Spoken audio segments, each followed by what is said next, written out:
France, in the year of our Lord 1166. I knew neither of my father nor my mother. Until 12 years of age, my world had been labor, prayer, and punishment at the convent under the strict rule of Sister Catherine. I would be sent to tend to the chickens, till the gardens and prayers, doling out of evening punishment with generous measure. Thus was my life, and I knew no different.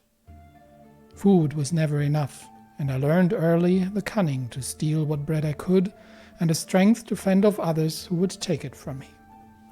It all changed when I was brought before Master Beaufort one day, who lorded over a vast estate just outside town.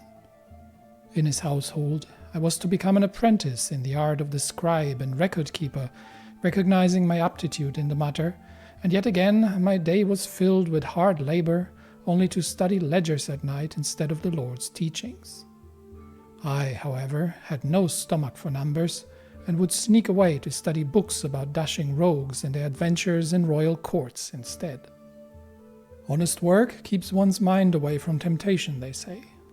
The master's youngest daughter, not burdened by such distractions, perpetually sought to lead me astray for her own forbidden amusement, and I was more than happy to oblige, to escape the drudgery of the master's tasks.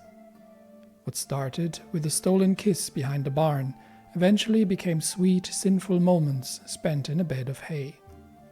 Things, however, came to a head when the prideful maiden was discovered to be with child.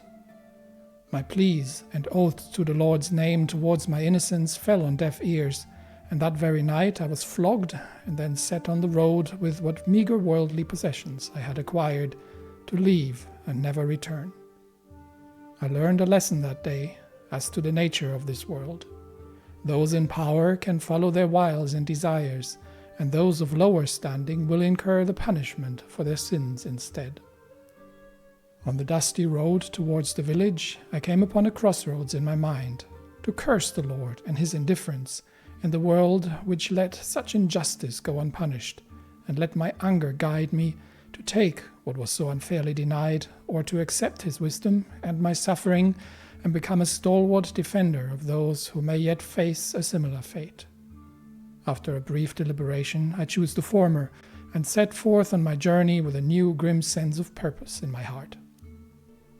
Welcome to an alternate timeline, a what-if campaign if you want. I'm not going to make this as long as the original campaign, because the original choice was to play a paragon character.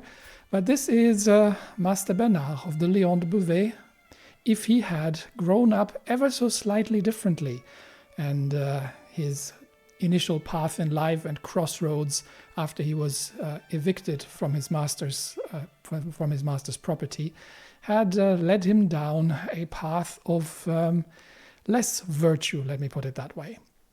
This particular Bernard is brave.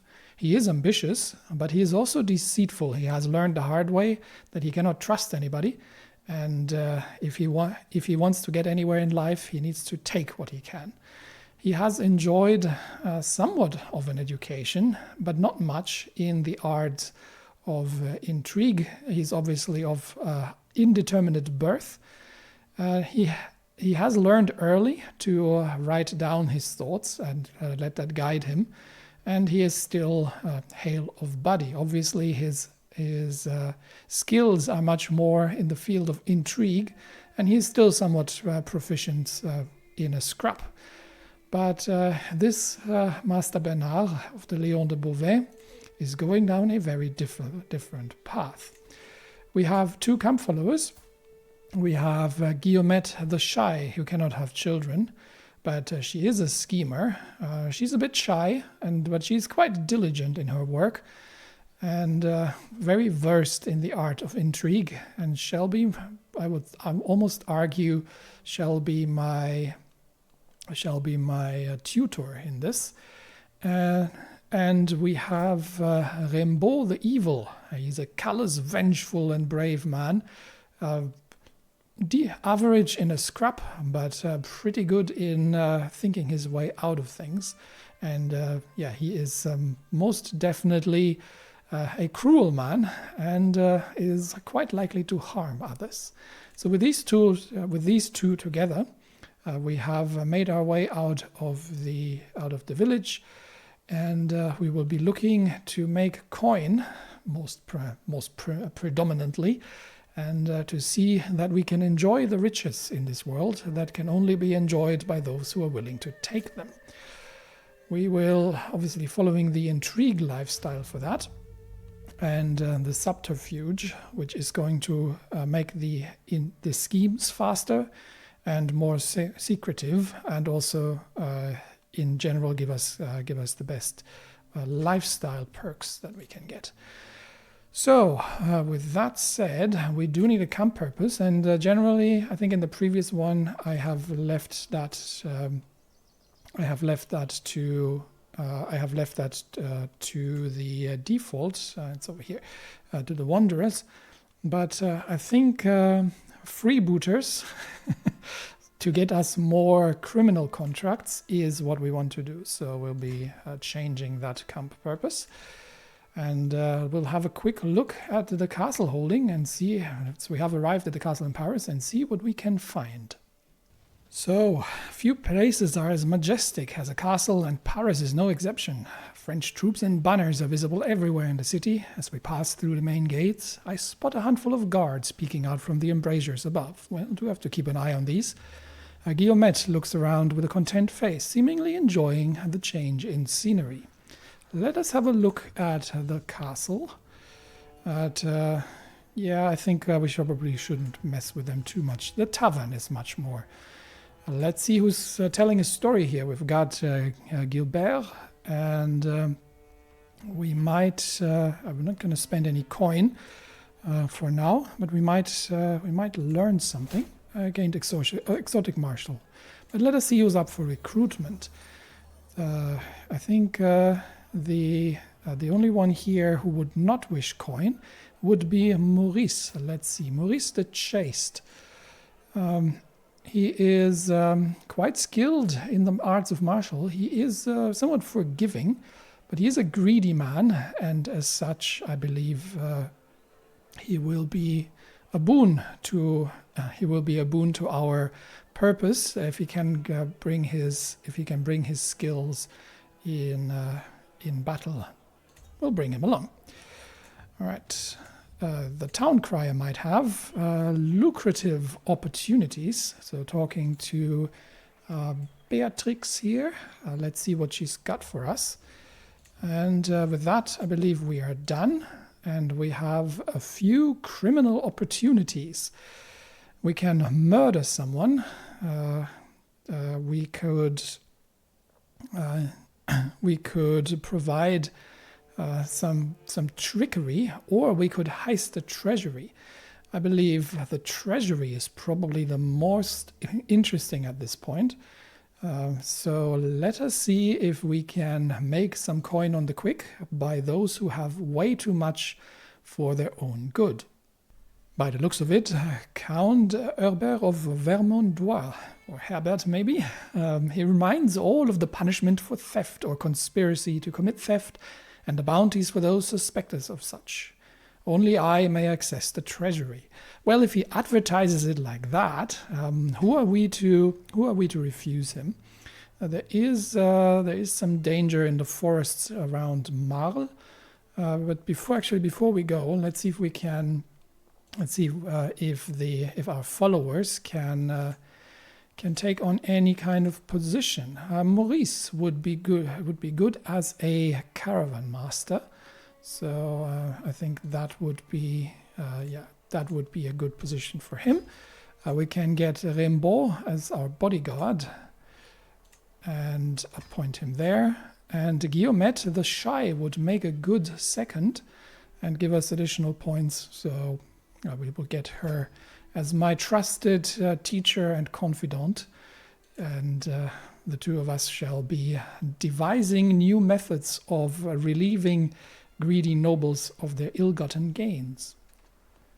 We will scout for talent along the way, and as such shall be traveling to see what the barony of Marle, Castle Marle, has affected the local count to make such a statement of his obvious riches. I come across a man while passing through Saint-Denis.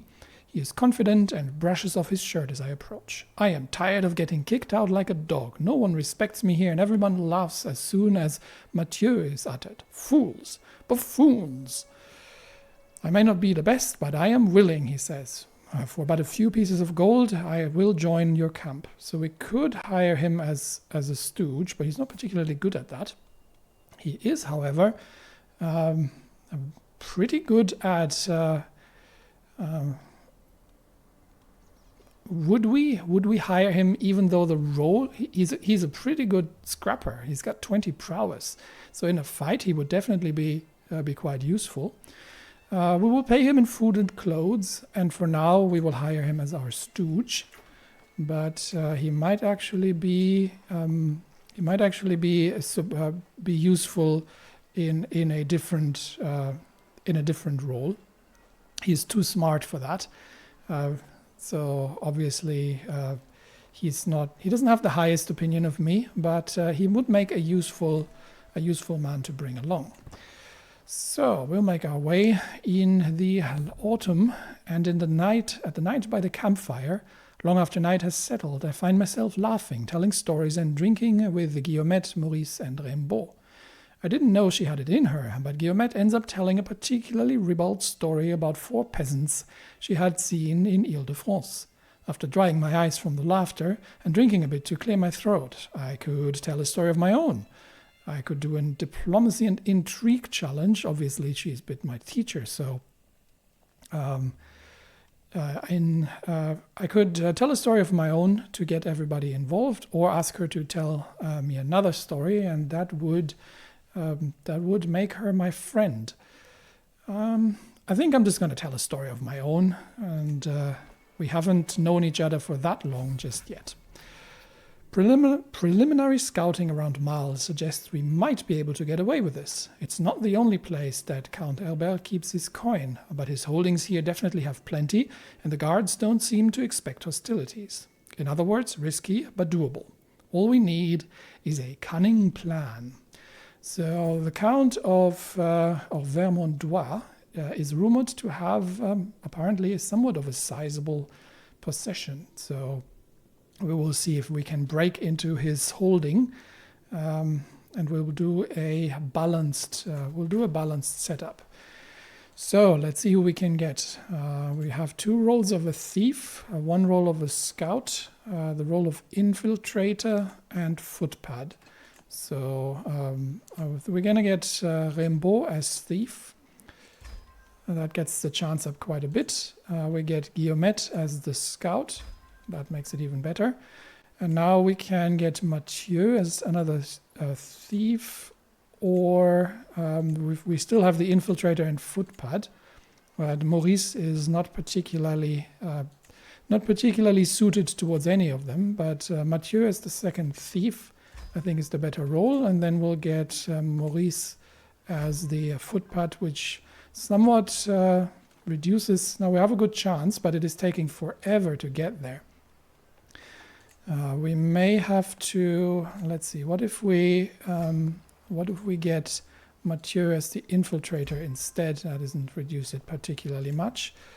How about if we assign Guillemette as the infiltrator? Would she have been, or let's see, let's start from the right.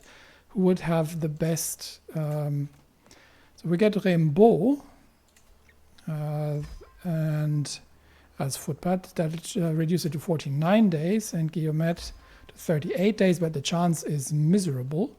And then Mathieu would slightly improve it, but overall we're looking at a 60% chance with slightly faster. Now I think I'm happier with the other setup. So let's put people to their strength, and we shall simply have to spend a while here. I had Guillemette as a scout, and then we had, I think, Maurice as the infiltrator and Mathieu as the footpad. Yeah, it's 51 days and 82% chance. I think that's a good setup. All right, let us get to it, and we do start out actually with 2 advantages. So it's we are going to need, obviously, what's our progress? We are 16% per phase, so it's going to take a while for us to get up to there anyway, which means we'll accrue some advantages. Mathieu has gained a nickname in the meantime as Mathieu the Tyrant. Mathieu is the realm, and anyone who disagrees will learn that what the realm does with traitors. So he certainly has his opinions. We will see how well he will integrate himself into the team.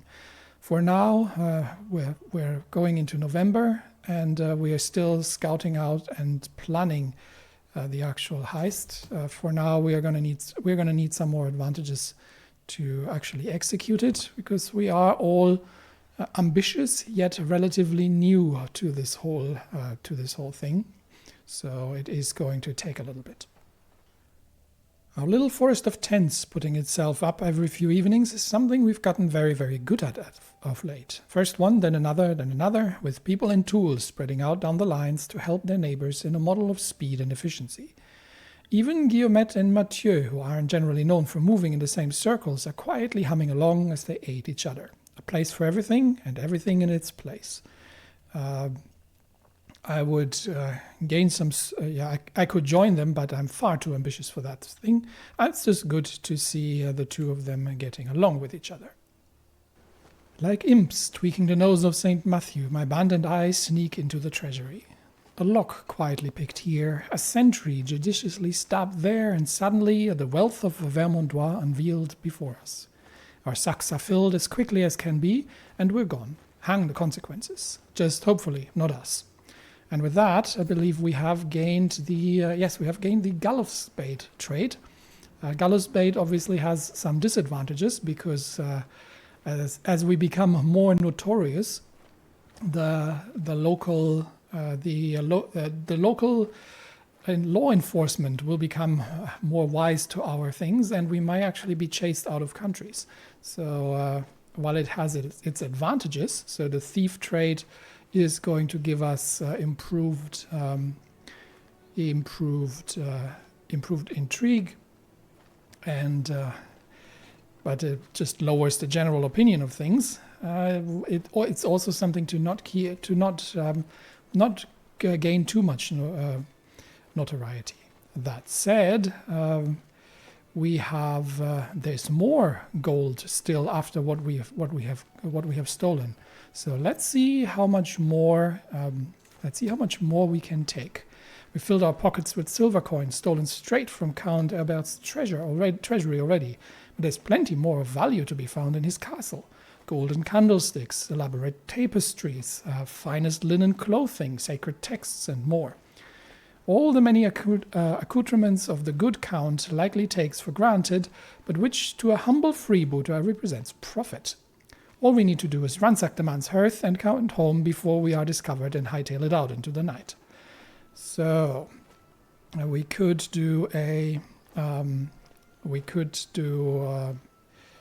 just stay low, get our knives out, and go for it. But I think if we get Mathieu to, well, that would cause him some stress. We don't want that. Let's simply stay low, take the knives out, and see how much we can get. All right, that has been, I think that has been successful. We can steal even more. So we've got 50 gold's worth of loot from the castle. Let's keep going for as long as we can find things and see if nobody wakes up in the Count's castle. All right, that's 100 gold's worth. That is 150 gold's worth. And once more with feeling, we can...